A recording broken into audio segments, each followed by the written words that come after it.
Good morning. Happy daylight savings time day to you too.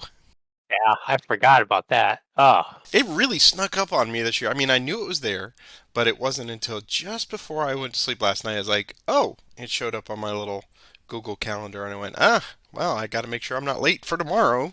So ran around and did all the clocks before I went to sleep. So, you doing all right, sir? I'm doing okay. Yeah, yeah. Doing I okay. mean, after 13 sessions, you and I are like, I don't even know what to talk about anymore. We've been doing this a while. Yeah. Yeah, this has been. It hasn't been a slog. I don't. I hope no people don't think. I think it's a slog. It's just been a real challenge. Way more so than the other campaign games that we've done to put all the pieces together. I think we're getting close to the end because I'm piling up the manpower losses. That's for sure. Yeah, we're definitely sniffing around there. I mean, you are at, uh, well, for anyone that, our usual proviso, if you've missed the last episode in all of its technical roughness glory, take a moment, go back, because there was quite a bit of stuff in that one we're going to refer to today. So we don't want to spoil it for you, but miss a week, miss a lot, as it turns out. We've taken care of all the technical issues today, I hope. I noticed people didn't appreciate it. I thought they'd like our post game commentary, but I saw a range of, and I want to thank everybody, of course, for the feedback on that. I got some people that were very excited by our color commentary playback, but I think on the whole, most people like to be the fly on the wall and get our actual live, albeit edited version of reactions.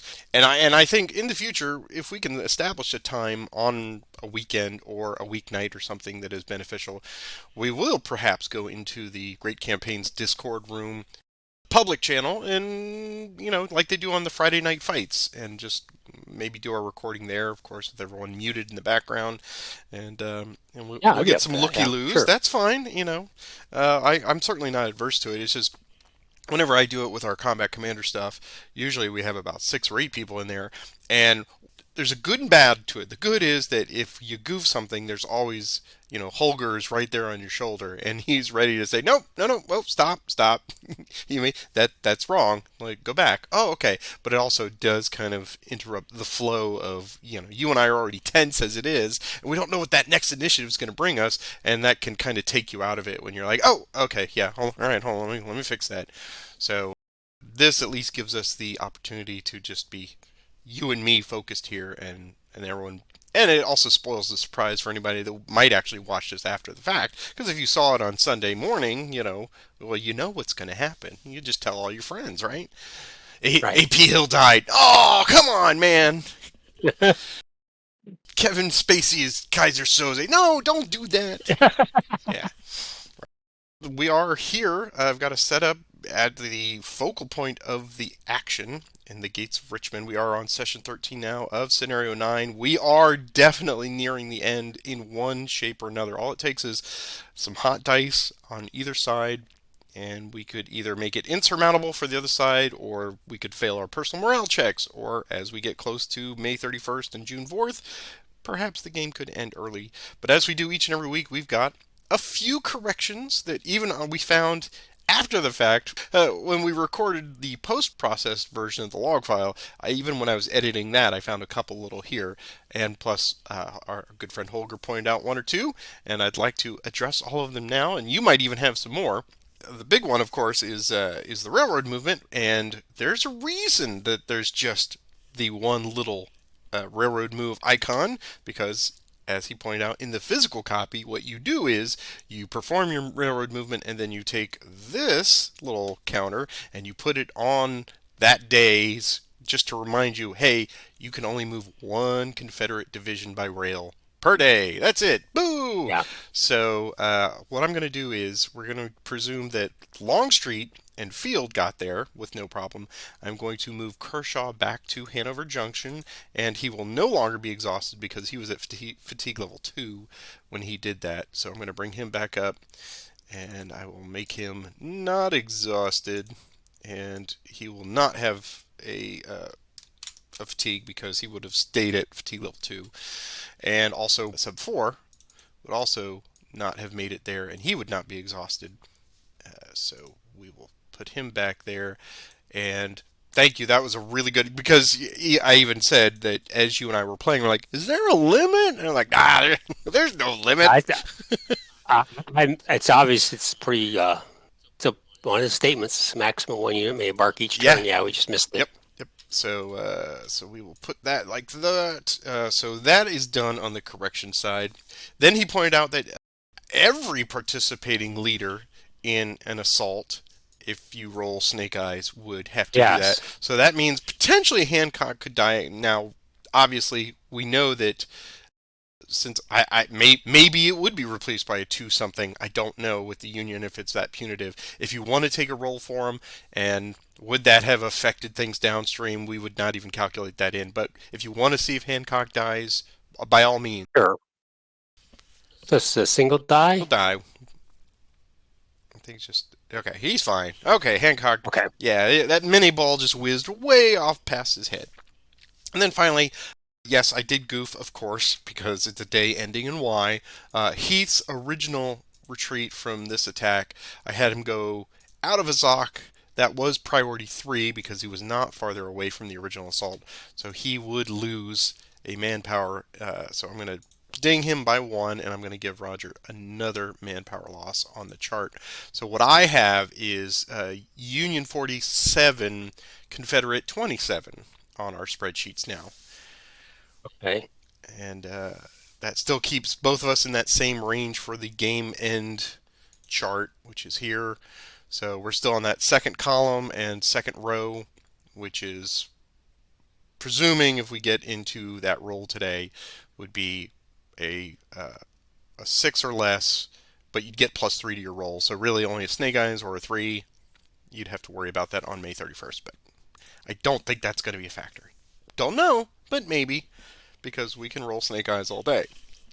Yes. And those are the only 3 that were pointed out that I had caught. We had offsetting final combat results, which was a 1 in my favor and 1 in Roger's favor. So those equaled each other out, and that was not a problem. Those were corrected in the log file. So I think we're good now, unless you've got anything else. No, I do not have anything else. Perfect. Then we are ready to talk about what today brings. I'm just gonna stand and fight. What are you gonna do? I don't really know. I've looked at this a couple times during the week and keep changing my mind. And I think it's going to come down to who gets the initiatives to start. I got so lucky with the initiatives last session at the beginning, and then of course I threw away my advantage. So I've got 2 things in my head. And it's going to depend on who gets the first initiatives and where we go from there. That's what I thought. Excellent. Well then, I think it's time for us to just proceed with the usual steps. So we've done our random events. There is no random event today, and it And I is was going to ask, over to you for leader transfers. I don't see that I have any. I'm going to leave everybody where they are. I believe. Let's see. I will move Lee down to Hoke. Longstreet will stay there. Early. Early. Yeah, I guess he needs to stay there with that tactical. Hampton is good. Yule still can't go anywhere. He's kind of trapped there with Early. So I think that is presumably all for me as well. I'm going to say hi, Todd, since Todd's watching. Oh, okay. Yeah, so that is it for that. We are going to move on to off map. Well, I do have. Do you have anything that you'd like to move to or from? No, I do not. Okay, well, I do have Deering arriving today. He's coming off of the map, off of this, so we're going to move him down. He gets to come to, I believe, 16, 22, or 25. So we're going to bring him to 1622. So that's my off map there. We have county control, which has not changed. We have attachments. Do you have any attachments? Yes. I do have an attachment somewhere. Where was that? Oh, under Burnside. I have sub 2 can join with Potter. So that's going to be additional 5 manpower to Potter. And he's going to go back to HQ. I think that's the only attachment I have. Yeah, that's the only one. Okay. Well, since we're up there, I, in my rereading, of course, I realized that yes, these subs can attach to each other if I read that right, because they're both brigades. So you could fold one into another, but let me just triple check that. So yeah, I'm going to put sub 5 into sub 2. Just going to give him 2 more and free up a sub, send it back to HQ. Down here, let's see. I'm going to keep life simple for myself, and I'm going to put sub 4 into Kershaw. So he's going to get 4 and 1, so he will be a 9 and 4. And that goes back to HQ. And then I think that is everybody. Already, let's look over Goochland, Ransom. Yep. Beauregard. Okay. Yeah, that's it for attachments, I believe. So on to the action cycle. I will let you, of course, do the honors. Let's Okay. see how it breaks out, There we go. and good luck to you as always. Yep, good luck to you as well. And double 6s. Okay. That's you. That's me. You said it's going to come down to whoever gets the initiatives first, and I looked at everything. It's like, what do I even need to do today? I feel like I need to make you react to some things. Oh, I forgot it. A transfer. Duh. Of course, Beauregard is going to move over to Ransom. That was we talked about that last week, and I just forgot because I didn't look west. So Beauregard is moving over there. If that's okay with you. That's fine. Okay, Yeah. sorry. Question is, do I want to do anything about that right now? Yeah, I think I'm gonna. Man, let's see. What do I have? I have all 6 hexes covered. 2 of those are gonna come off because of that and that. So yeah, I might as well strike while I can. Beauregard will attempt an assault with Ransom. I do get a -2 to this roll because he's a district leader. So we'll activate Ransom. Here's the roll. Okay, just an automatic fail because I rolled 6. Ransom says, me? No! Alright, next initiative. Alright, let's try that again. We'll put Ransom to 2, and here's the roll. And this time it becomes a 2, so we can. Alright, now we're going to try, since Beauregard is a district leader, we're going to try a grand assault. This one does not get modified by -2. It's just a straight up, so here's the roll. Okay, so I will bring Terry in, and I'm going to have give him a fatigue. And now we're going to have, let's see, we got +1 for assault. Beauregard's a 3, so we get +1 tactical. The ratio is now 9 to 4.5. Is that right? Yes. So that's a 2 to 1. So you get a +1 for ratio. +1 for ratio. I have 3 pieces, and you have 3 pieces now, and you're in rough, so you get a roll for artillery. Oh, here we go. It is not. Not used. Okay. And then I have 6 hexes covered, and 2 of them are going to come off. This one and this one. So that would be a +2 flank. Is that the way you read that? Yes. Okay. So I see 5 up and nothing down. That's what I see as well. Okay. So here's Beauregard's assault. +5. It's a 7. That's +4. Okay. +4.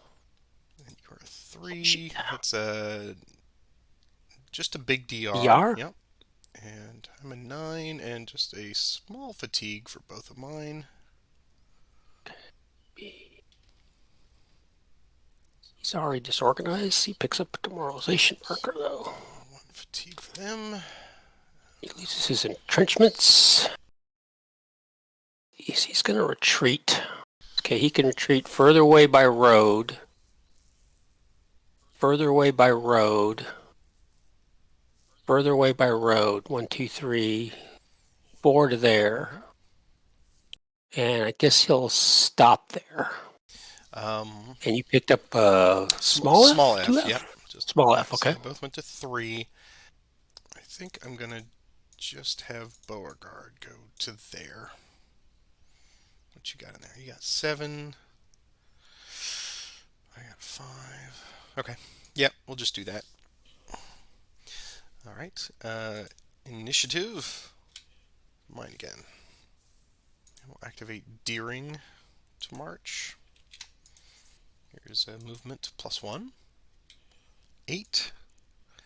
So go 1, 2, 3, 4, 5, 6, 7, 8. Initiative. Mine, Deering to 2. He'll go 13. Wow. 1, 2, 3, 4, 5, 6, 7, 8, 9, 10, 11, 12, and 13 to there. Initiative. Yours. Now, whatever you're going to do there, I think I'm just going to have to let you do.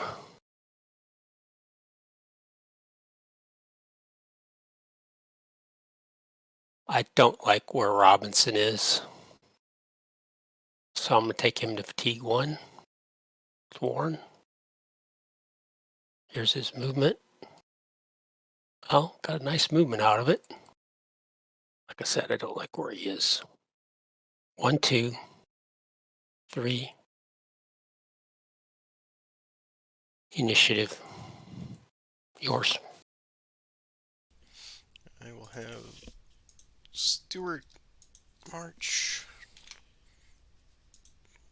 And he will activate Butler. Here's movement +3. Wow. Man, if only I had places to go. People to see. We go 1, 2. Let's grab 3 to there. Oh, possible end of turn. Would you attempt to extend it? Yeah, I need to. I think non-rain turn. So this is going to be, I need a 1, 2, or a 3. Yep. Of course, I didn't get it. I will not extend the turn. Yeah. Yep. Okay, so we will. Oh, you have I a didn't you have have a what? forage over there with Smith and. Oh, yeah, let me try that. Let's see. Smith needs a 1, 2, or a 3. Is that right? Let's see. In Goochland, yes, 1, 2, or 3. Okay. And I've got horse artillery. Oh yeah. Is it 1 or a 2? Right. Oh, no luck. Okay. So, I think everybody else is good. So I will hit the Sunshine Recover. Some blessed relief for the 3rd Corps across the board. Advance the time marker to our big strategic turn, but we have random events first, so I will roll our random event. Let's see what we got here. 2D. It's a 6. Union command paralysis this time. So that's a -1 to all my movement and -2 for cavalry, correct? Correct. That's all right. Haven't seen that in a bit. Yeah, since the turn 12. So I will just clone that one. Bring it here. There we go. All right. So that is done. Leader transfers, if any. Oh, let's see. I'll transfer Grant to Hancock. Hancock will stay where he is.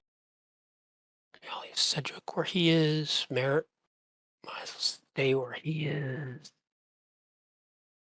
Yeah, I think that's going to be it for me. Yep, that's it for me. Okay. I don't think Gooch. I don't think I want to move anybody. Everything was pretty good except for old Beauregard over there in Goochland. So yeah, I will keep them as they are. So next we have off map. No change, I presume, to off map. No, not for me. No change. County control does not change. Attachments, I don't think we have anything changed that since the last time. No. Okay, and the action cycle. So I will roll that first one for this turn. Here we go, and it's mine. Okay, I'm going to have Ram Sewer March. He is going to go 5, so go 1, 2 to there. Initiative. Mine. I will have Jeb activate his cavalry. Here's movement. It's fine. He's going to go 1, 2, 3, 4 to there. Initiative. Yours. Okay. Well, Hancock activate Barlow. His movement 4. Loses entrenchments. Go 1, 2, 3, and 4 to there. Initiative. Yours.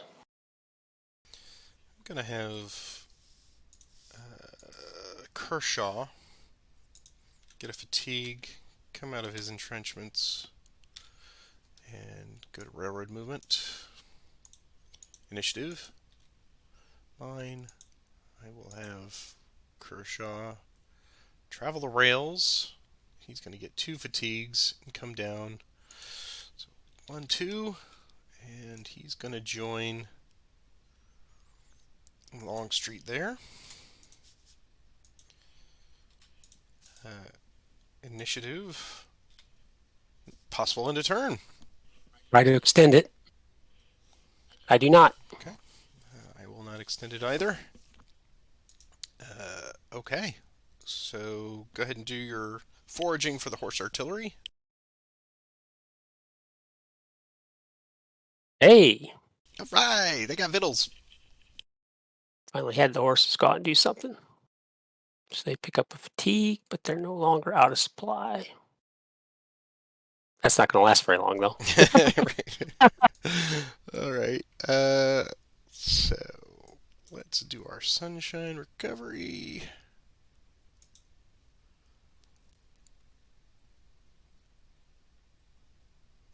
Right. Once dug in. It is now time for the strategic cycle, as we do each and every 4 turns.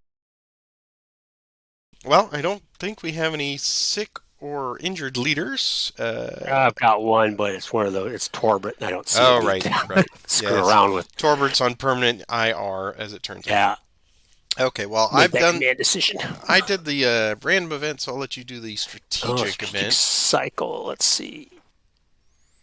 Here we go. 2 dice. It's a 4, which is a strong Confederate logistics. Logistics. Oh, good for you. Okay, so that's going to be good for your. Yeah, it means I get the 2 steps. I can complete a whole supply center in one go. I don't have very far afield to go, as it turns out, but that's all right. We'll make something of it, I'm sure. Okay, reinforcements. It is time to assign your reinforcements and get more. That section is so confusing to me. Oh, you've got Hunter coming in from the valley, so you can go ahead and have the mustering out ceremony for General Siegel. Siegel is going to be deleted. Auf Wiedersehen. So much better. 100% better. 100% better, that's right. Okay, so if you'd like to do all of your replacements first, we'll do that. You get to assign all of your... You have 8 total points that you had from the last time. We're going to assign those all to AOP, as you said. Yeah, so let's see. We'll give... Let's see. I'm going to give Barlow 3. I'll give Gibbon 2. So that's 5. I have 3 more to give. I'll give 1 to Bernie and 2 to Warren. Or somebody would have a smarter way of doing it that way, but that's how I'm going to do it. Okay, I forgot about those. Okay. Now we're going to figure out. So you've gotten a total of 26 replacement points between the 17 previous and the 9 or the 8 this time. So you got 25 total. So now we look at the manpower losses, which is 47 minus 25. So you look on the whatever the 22 line is, and that's your die. Let's receive 1 die times 2 replacement points. Okay. Okay. Wow. Oof. All right. So you're going to get 12 more. They're shuffling the bodies in now. The butcher's bill is getting quite large. All right. Yeah. So we're going to put on June 4th, you're going to get a total of 12. So I'll put that marker there, and I will clone it. So we'll know that you're going to get 12 total reinforcements on June 4th. Okay. Okay. And for me, I just simply have a die roll, and I've been quite fortunate. I've gotten 6 the last 2 times. Let's see what I get this time. Hey! We're shoveling the bodies too! So I get 4, and one of them can go directly into a cavalry. I will put 1 into Young up here. So he will get a manpower to 3. And then we'll try to offset some losses here. Heath will get 1. I'm going to give Heath 2 because he suffered the most. So he's going to go 1, 2. And then I'll give that last one to... I'm actually going to put it on defense here. I'm going to put it with Gracie at the supply depot downtown. Just in case, since they're already at the fort level. We'll expand that up with some points. That seems to give me the most bang for my buck. So next we have the Valley segment. Wow, this promises to be interesting, I'm sure. So I am active. I guess the question is, you have 2 guys at Staunton, 5 Lynchburg. I have, well, I think I need the 10 points at Lynchburg. So I'm going to move these guys down to there. Do I want to fight Breckenridge at all? I think I do want to fight Breckenridge. I'll bring Hunter, Ricketts, and Moore. Moore. That's 10 to 8. Okay. There's no point in bringing Thornton down because that would just be 15, and that doesn't give me anything. All right. So that's it for me on that. Okay. Well, they're stuck there, so they can't go anywhere. I don't have the flexibility to...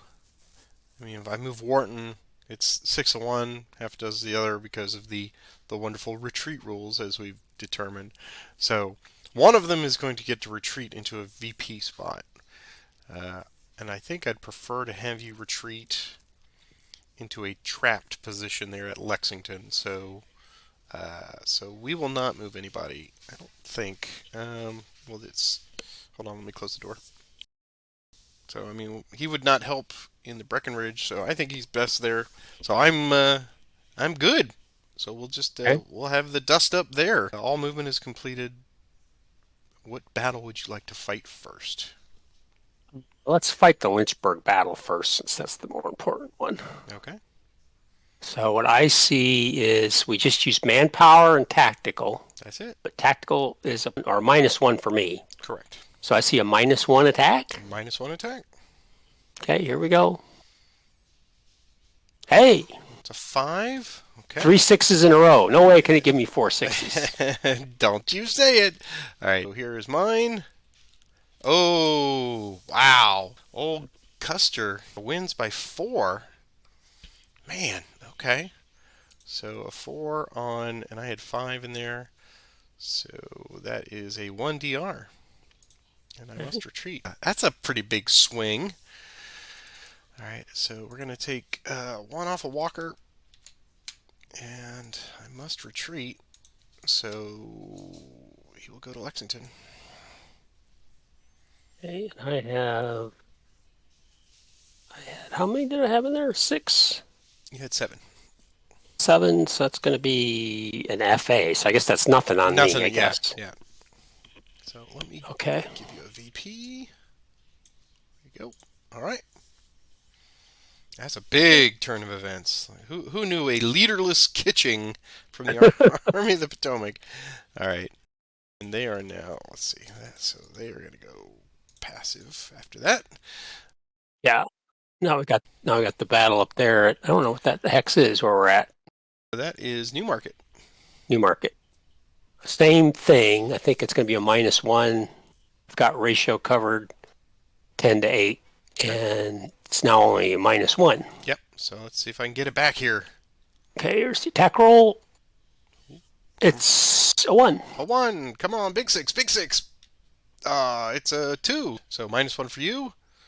And Which is it's 1D for me. 1D. Okay. So I get some of So that. I'll take back. that off. Take that off of more. All right. And that's a retreat, right? I don't have to refight this battle? Right. But it is a They major defeat. Yep. Boom. So right out of the gate, Hunter is like, I was using his tactical guide. He left it on the desk. All right. So major defeat for that. That's going to affect your posture roll. Yes. Okay. And then over to Bermuda 100. Okay. This is interesting choice here. Okay, so I am active. I could just move Couts to do. I'm not going to do combat. I'm going to move Couts' cavalry into that hex. Wow, these guys are all 2-rated commanders. Golly, Jesus. And I'm going to move Harry with Gilmore into Dewey's Bluff. I'll move Butler into just because he's useless. And Harry's going to lose his entrenchments, I assume, since he moved. Correct. So that leaves me with 24 breastworks with an additional 4. So that's 28 manpower, which covers your manpower. So that's all I'm going to do there. That is all for that segment. I'm certainly entitled to move. I'm not going to move anybody. Okay. In 100. We're dug in for a reason. Okay. So now we have the depot segment, and you are first. I'm going to complete my depot under these guys back here. Okay. And those guys are going to go back there. And I think that's all I can do, right? I wanted to get those guys out of there.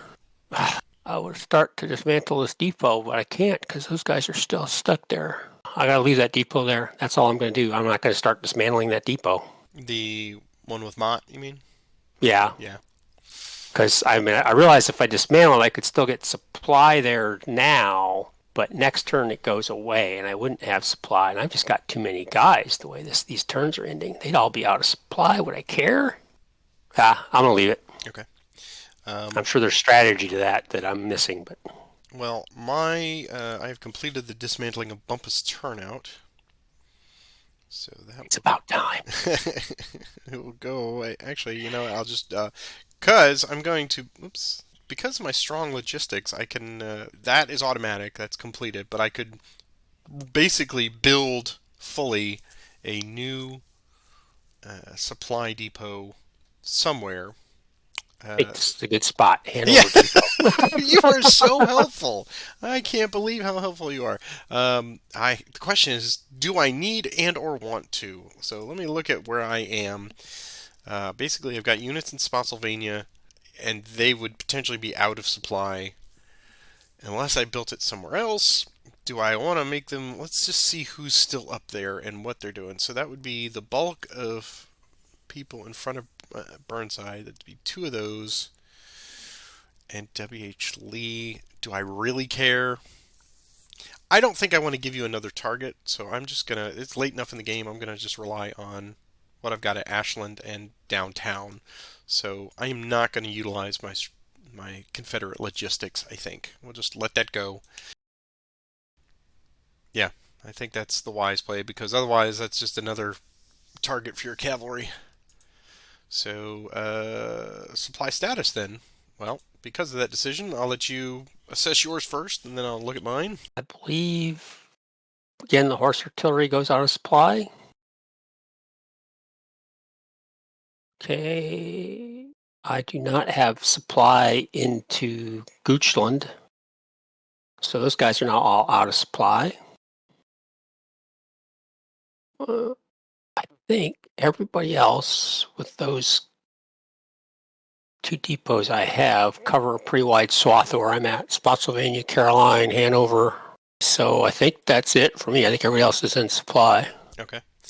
I think my only ones now are the units in Spotsylvania. Everybody in Louisa is covered by Hanover.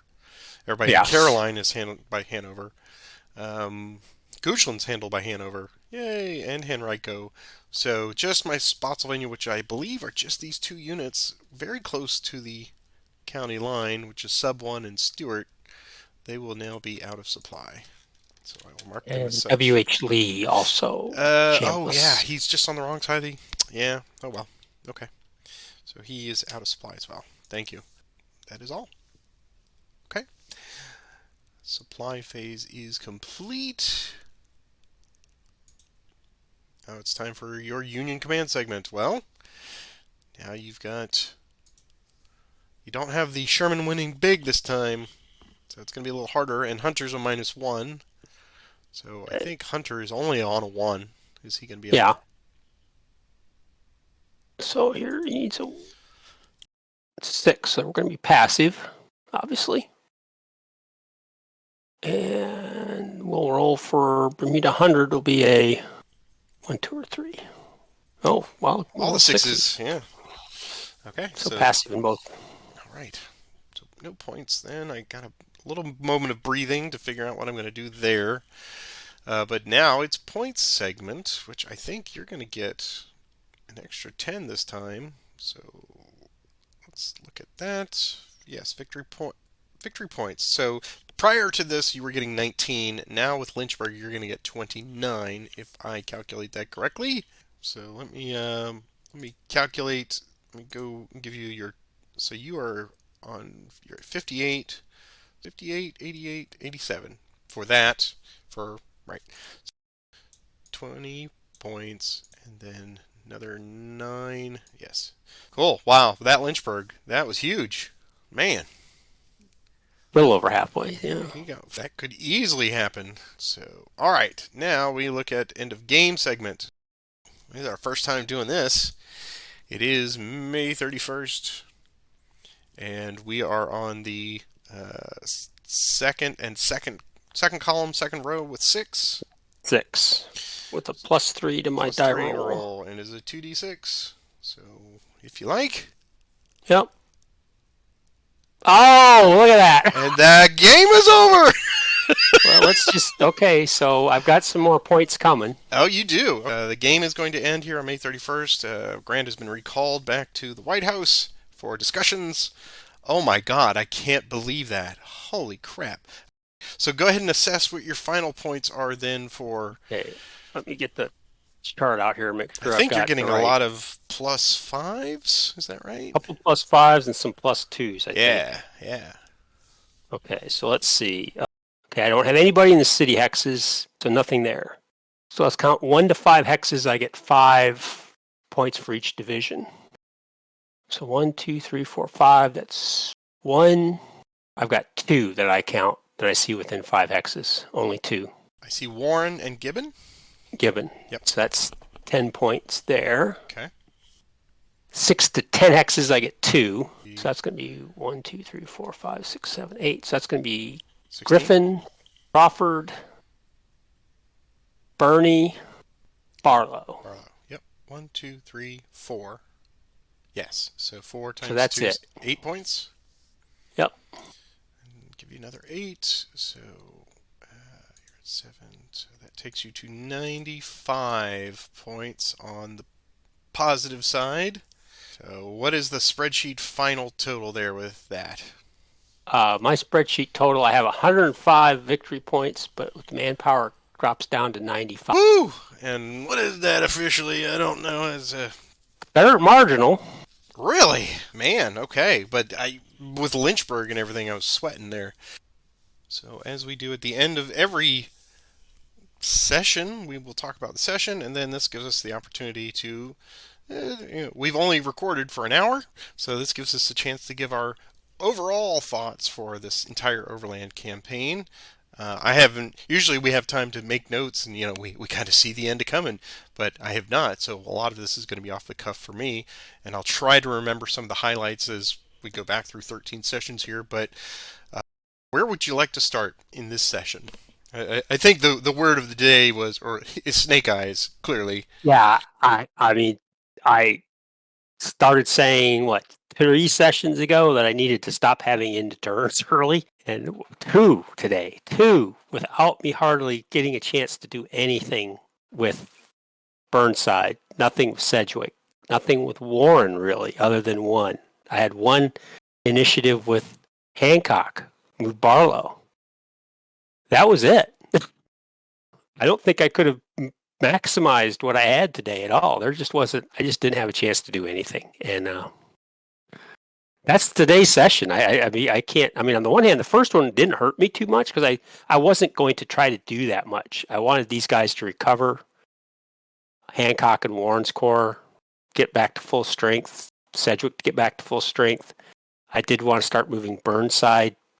I was going to use amphibious movement with Burnside to bring his entire. I was going to move his core back to the Rappahannock and use amphibious movement to bring them down into Fortress Monroe to either attack Petersburg or to join in on an assault on Richmond by the next strategic. I figured I'd get by this strategic cycle. I did not. So, which we can talk about. So that was kind of what I was hoping for. Lynchburg was key. I wanted Lynchburg. If I got Lynchburg, if I didn't get Lynchburg, I was going to go after Petersburg. When I got Lynchburg, I said, okay, I can live without Petersburg, and I'll start moving. I was going to move another division off of Drury's Bluff onto the south map to attack Richmond from the south. Was what I was going to try to do in the next turn or so.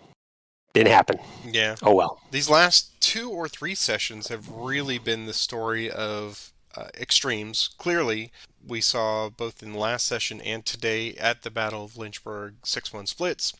So that is that's always going to be devastating, no matter how, whether you're on the attacking or the receiving. That's going to color this system, and that is probably the biggest complaint I hear from the differential die combat chart for this is that you get those and it can, I mean, it is a skew, but at the same time, you're also throwing thousands and thousands of 2d6. So there is going to be a leveling effect. But we did see 3 snake eyes today at critical moments, as you said.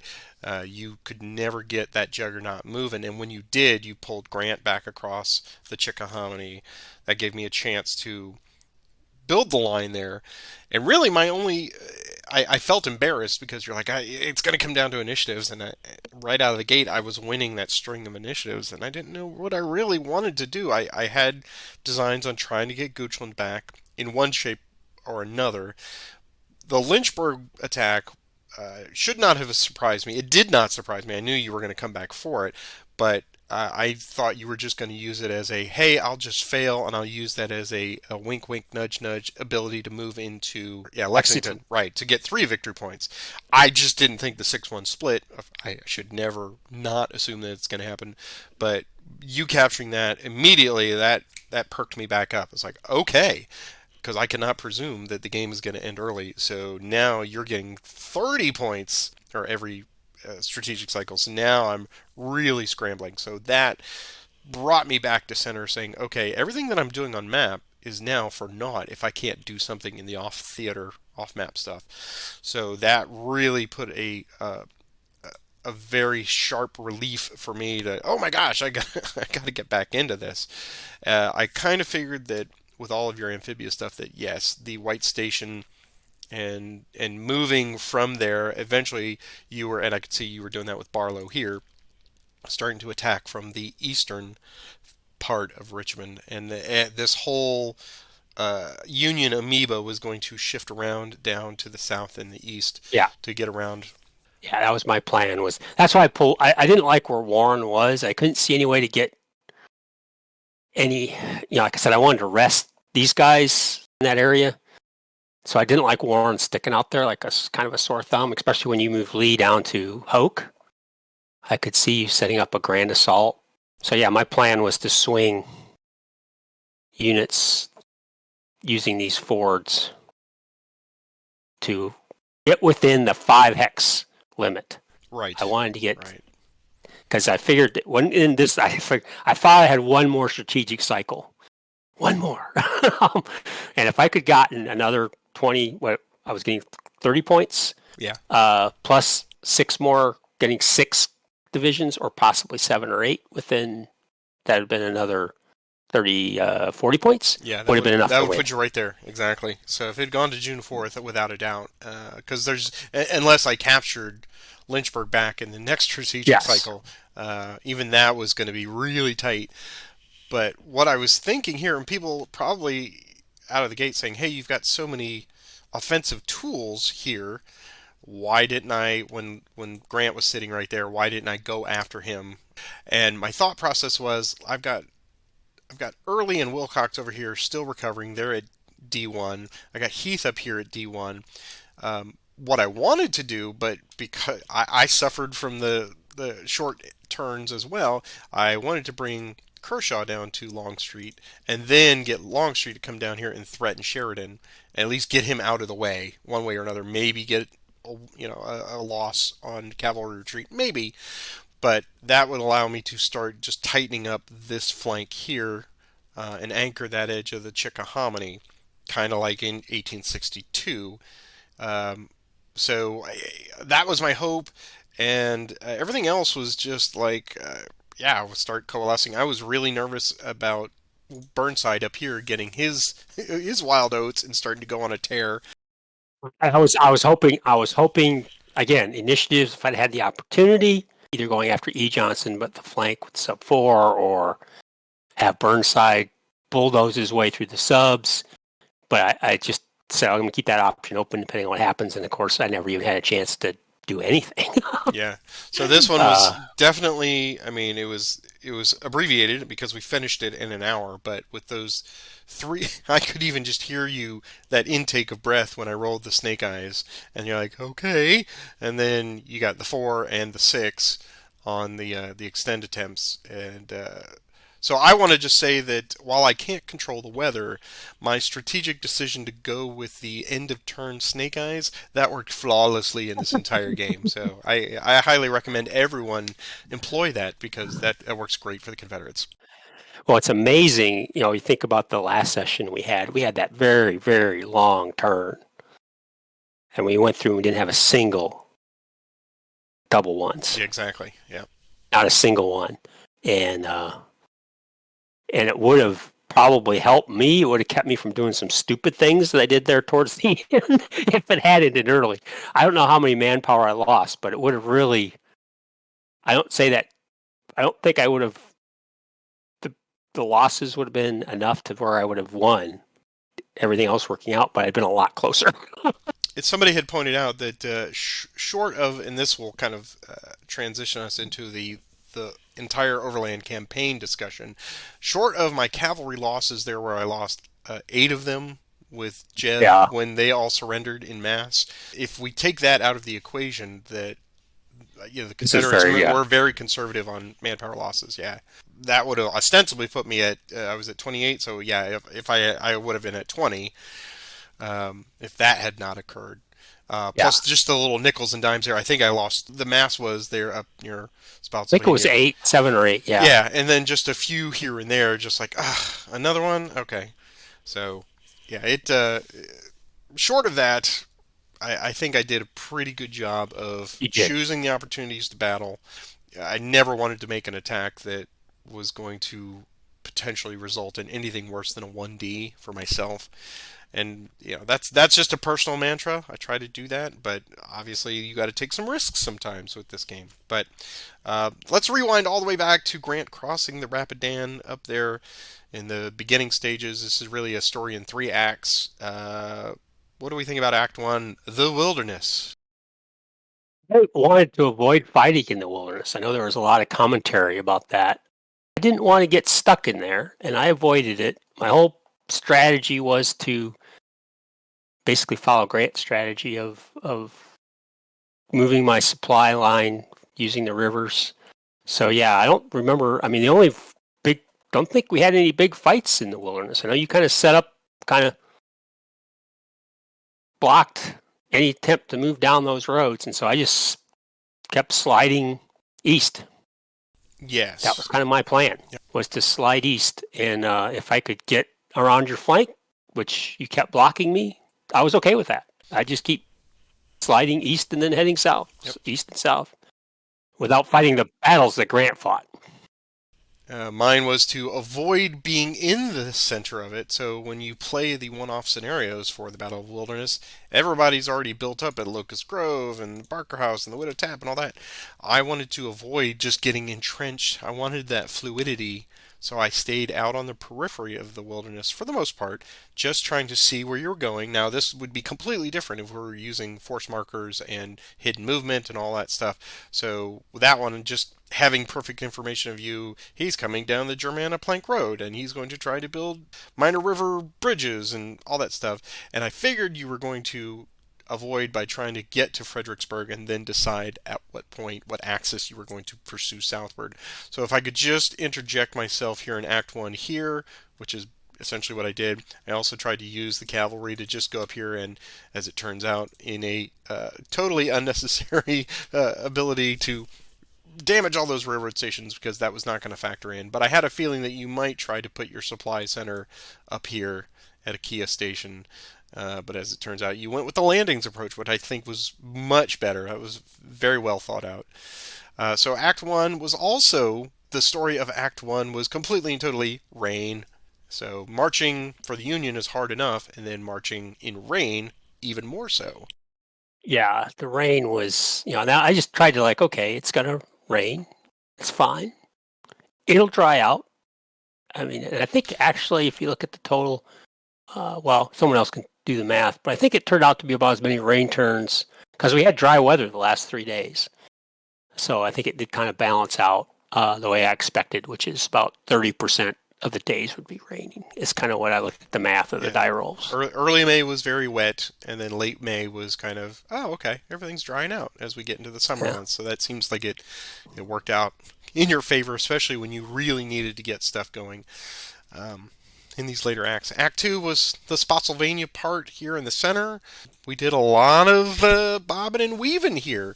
So what do you think on essentially moving out of the wilderness, establishing your supply depot?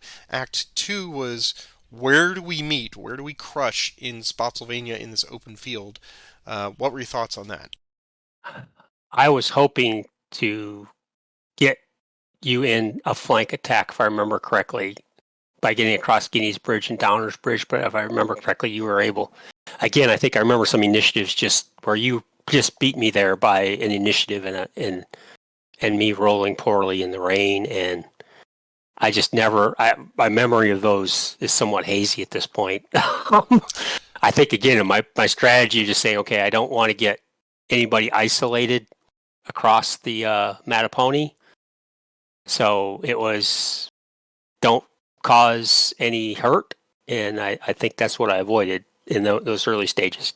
Truthfully, Patrick, I just don't remember. I totally get it because there was a frustration level building. I could tell for two reasons. One was there was one magic moment here where Chambliss and W.H. Lee came all the way from the center of the wilderness in 3 activations all the way over to somewhere over here to just block you.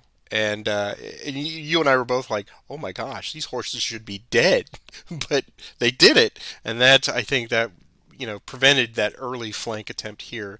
The other factor was I was like, well, I like blowing up things, so let's blow up these bridges, and then rain, rain. So we established a very, for me, nice static no man's land across the Po River, where you brought everybody up and then okay, they're stuck there, they're completely static. Now you have to pull them back away from that back into Spotsylvania Courthouse and then figure out how you're going to get around to something down the Mattapony. And that for me, that was my huge moment of I'm feeling pretty good about myself because I've set up this line of defense works. I've chosen the area. If you come across the Po, we are going to do something even though it's possibly raining. But I think if the Confederates can prevent any kind of breakthrough here and here, in northwestern Caroline or southeastern Spotsylvania, and force the Mattapony just keep the bulk of that juggernaut for the Union side on the other side of the Mattapony.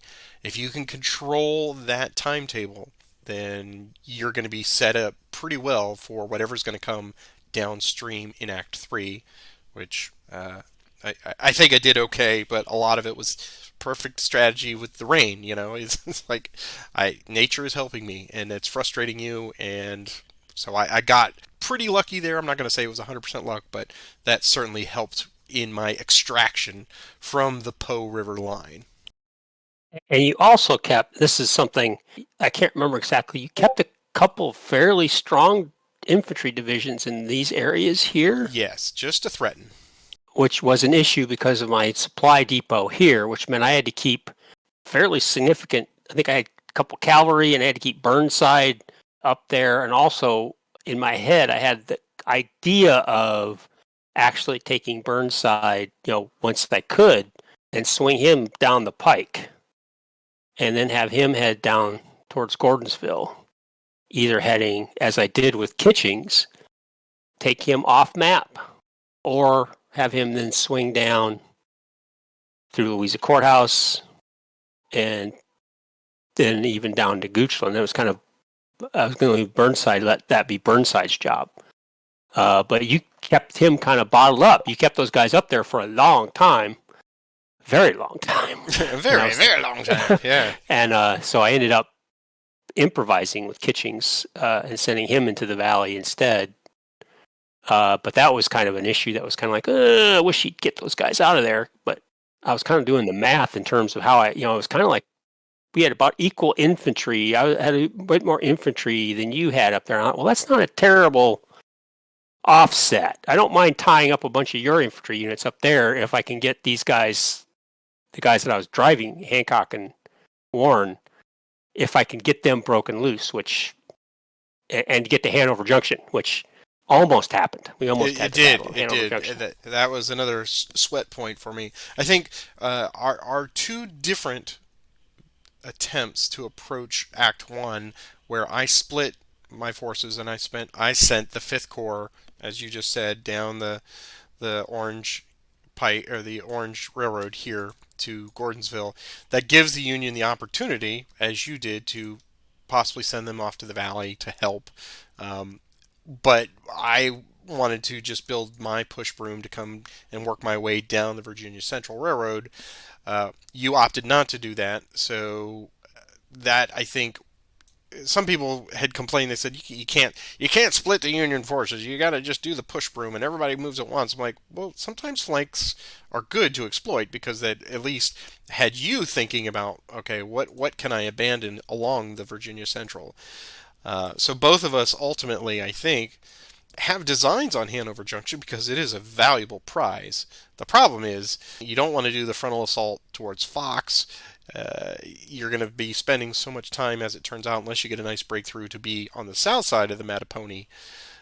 Or you do something where you have crossed the North Anna somewhere and you can bring that force down towards threatening Hanover Junction. I think the choice of Hanover Junction is the beginning. That's when you move out of Act 2 into Act 3. This is where historically Lee had built all of his defenses along the North Anna River just to keep everybody out. So Grant did get down there. He did threaten Hanover Junction. And you decided to, because of logistical reasons and defenses and rain and all that good stuff, you opted to go farther down the Mattapony before you made your beachhead. Yeah, I just, I wasn't able to. You were blocking and it was raining. So yeah, I ended up with, actually had a second bridge there. I don't know what happened to it. I deleted it. I destroyed it, yeah. Oh, yeah. I was hoping to get over there sooner, but you just kept sliding, getting there just before me. And I was just kind of maintaining my patience and saying, don't get greedy. And I actually did have a small breakthrough. I had a chance to head down, as I recall, down these roads. And I think several people commented when I actually did get across. I had some units in this area, I think. Yeah, you were very close. And you had everyone built right around the South Anna there. And I was pleasantly surprised when you decided to abandon those and go back over the river towards the south and east. Because at that point I was like, okay, this is it. This is the big battle of Hanover Junction, and I was really stressed. I mean, luckily I was muted the whole time, but Grant was there, and you were setting up for this amazing potential grand assault on Hanover Junction, and I was, how do I get everyone rally on Hanover, and I Eh, just couldn't do it. There was no way. Yeah, I can't remember exactly, but I was just trying to figure out. I just saw you saw what happened to me when I gambled down there. I just saw flanks, you setting up flanking attacks, and I just didn't like how that was developing. I felt like I could maybe get in there, but I didn't think I could stay. Yeah, there was And definitely going to be a counterattack potential all the way. Yeah. and I just felt like I felt like it was going to be. I guess I can just say this. I felt like I couldn't win the game at that point by taking Hanover, but I felt like I could lose it at that point. So I opted not to. I opted, okay, we're going to continue to shift south. And it may have been an opportunity lost. Obviously, if I could have gotten in there and stayed 10 points per at that point, probably would have been another 30 points maybe, which would have been enough, but I don't know. I just felt like I was just not comfortable making the attack, so I opted to continue to move south. And that does bring us into Act 3. Act 3 is what we'll call the Gates of Richmond, where through a series of you had a strong both in sessions 11 and 12, you early on got a string of initiatives, and you were able to get Grant just like a Sunday stroll. You got him across the Pamunkey, you got him into place here, and now because I'm like, is it raining? Is it going to rain today? Lee's looking at his tent. Is it raining today? No? Dang. And I had the entirety of the third corps up here, and I had to immediately race down. Ooh, I can draw on the map here. I had to race down to here and try to counter whatever you were doing down here.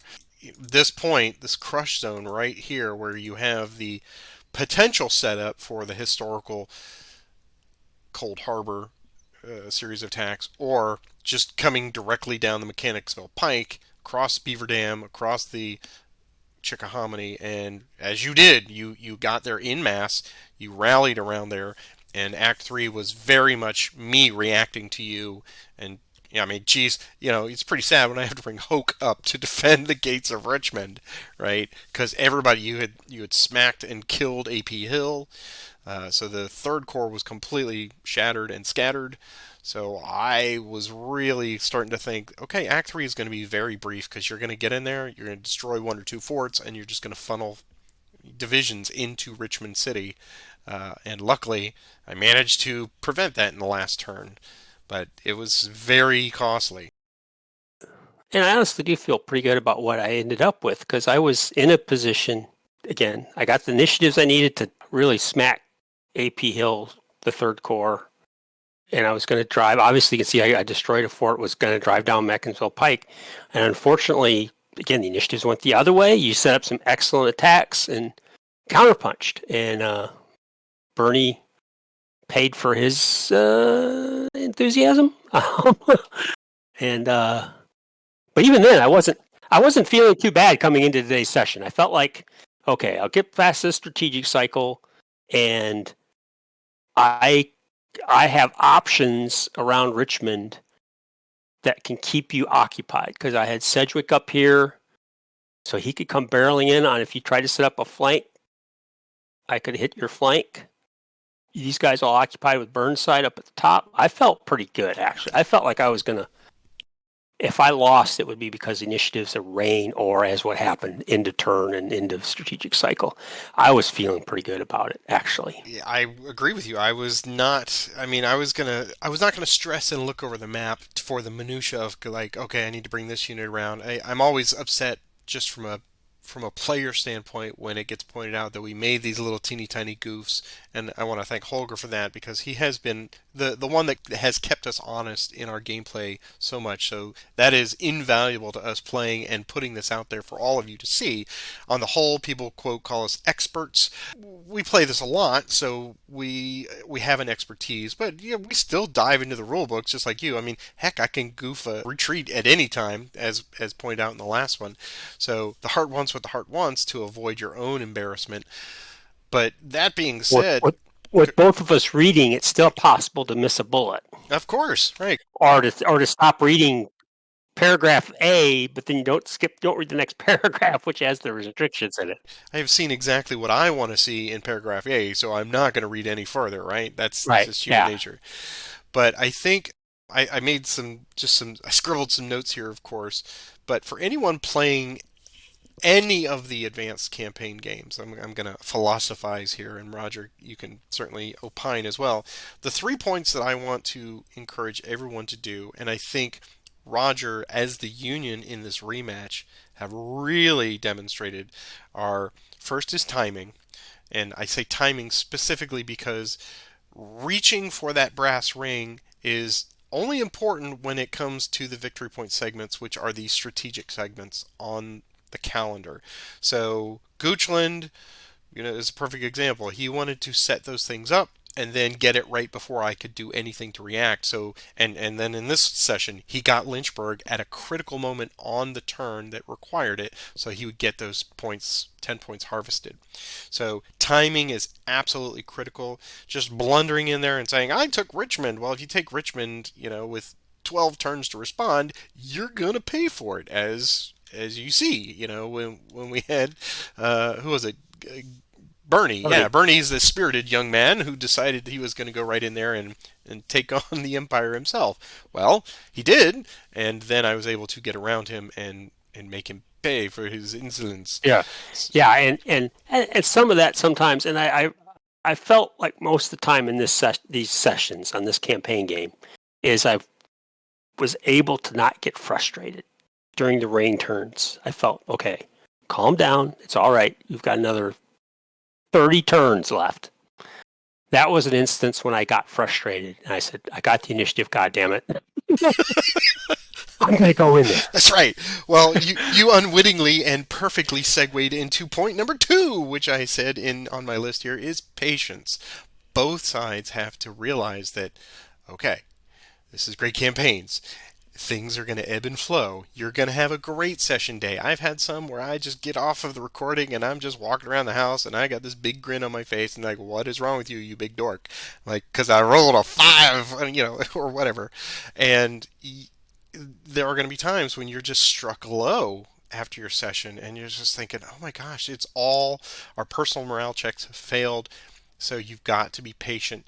And I don't just mean in setting up the timing, that is part of it, but also is like, hey, there's going to be good and bad turns. You're going to have 3 turns in a row that end on a snake eyes or whatever. So you just have to assess what you have going in your favor, try to pivot on the fly, try to make things work that would not necessarily, have been risked before, but because of timing, you may assess risk a little bit differently. And then the final point, as per that concept of risk, is manpower losses. In this particular scenario, this is all scenarios, but as we get into 1864, manpower is a premium. So how I'm going to play the Confederates with -3 points, or +3 for the Union, versus 1862 where it's 1-to-1, damn the cannons, go in there. I'm only going to use offensive tactics in a place where I can really, I mean really, excel at either a positive die roll modifier, and that's the gamey side of it. I get it. It's playing the accounting in the spreadsheet, but also, is it an effective use of the application of force that's going to get me a critical spot? It's going to eject the Union from a critical spot. Does it matter that I'm doing it right now? Versus, can I do it in 2 turns after I've refreshed, gotten out of D1? Can I get a better flank? Whatever. So manpower management in this game, and I've got our victory point track up there, it's 28 to 48. right? It started at parity, and Roger just threw one thing after another because these Union divisions are so large. You're still going to lose one or two just for a Yeah, successful attack, you know? yeah. This was yeah, that's a very important point, and it's something that I probably I made attacks I shouldn't have made. Certainly the last session that end up costing you. And on the flip side, you've really got because they are so important when you're attacking the Confederates when it's you can get 3 points per is if you see or if you really can't afford. I missed a couple of opportunities to harvest some points. The big one being, of course, the sub that I didn't catch in somewhere. Was it Hanover Oh yeah, right. Junction? Yeah. Yep.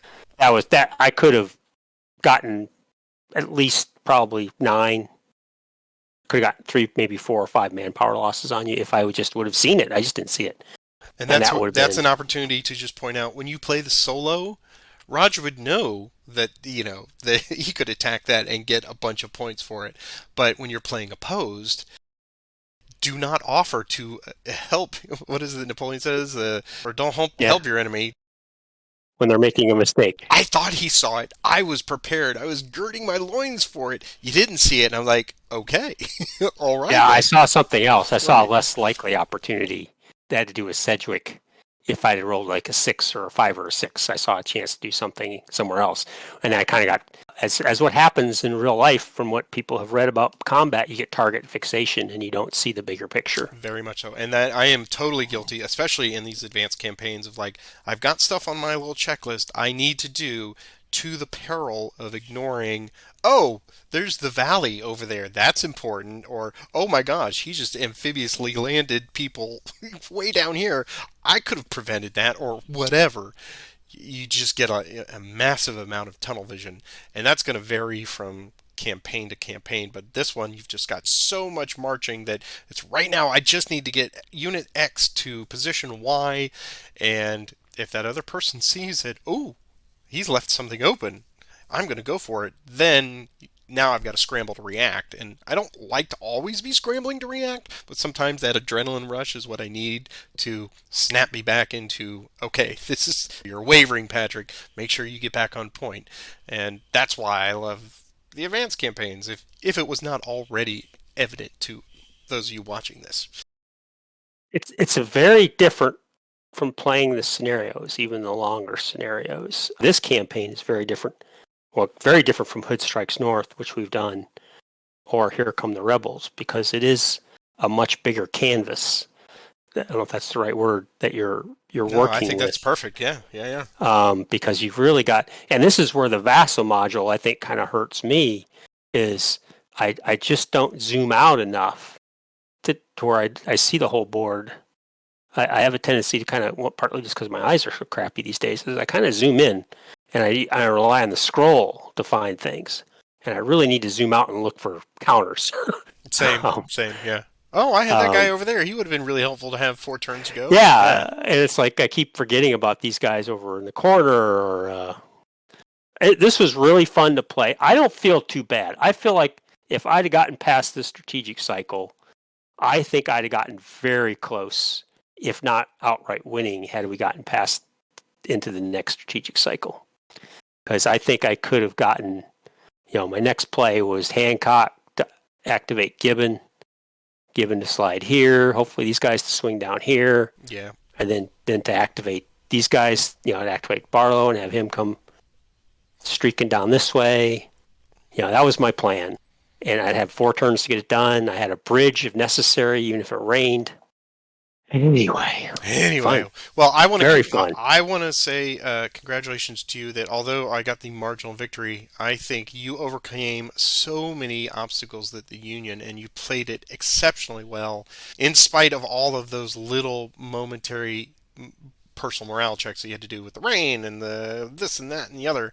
So congratulations to you, Roger. It's always a pleasure, but this one I think really put a fine tune on how well both of us approach some of these things because now we've played it twice and we've seen how the first one went versus this one. So you please go back and compare and contrast. Feel free to make notes down there in this session.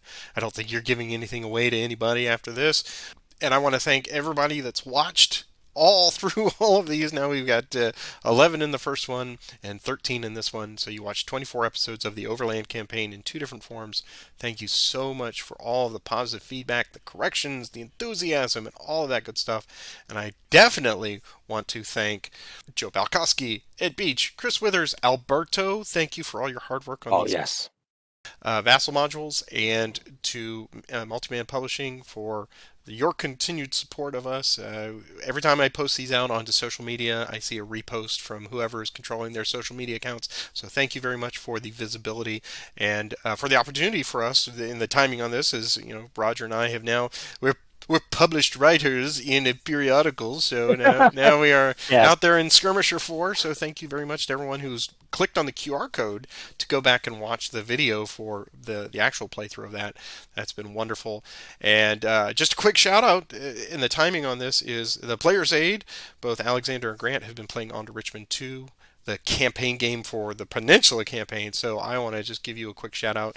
Great job, guys. I hope you're enjoying it as much as we have done. You actually went into the 1862 Peninsula campaign, and Roger and I are like, we'll get back to that.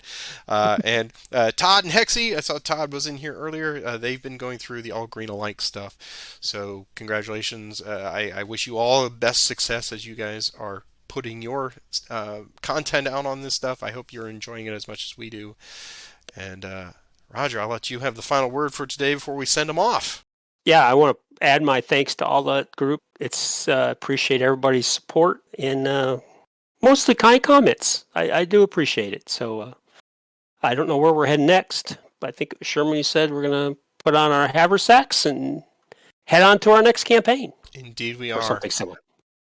And again, thank you everybody out there for all the support in all your various forms. And we will see you in the next series. And in Roger, we will talk offline about what that will be. So have a great week, sir.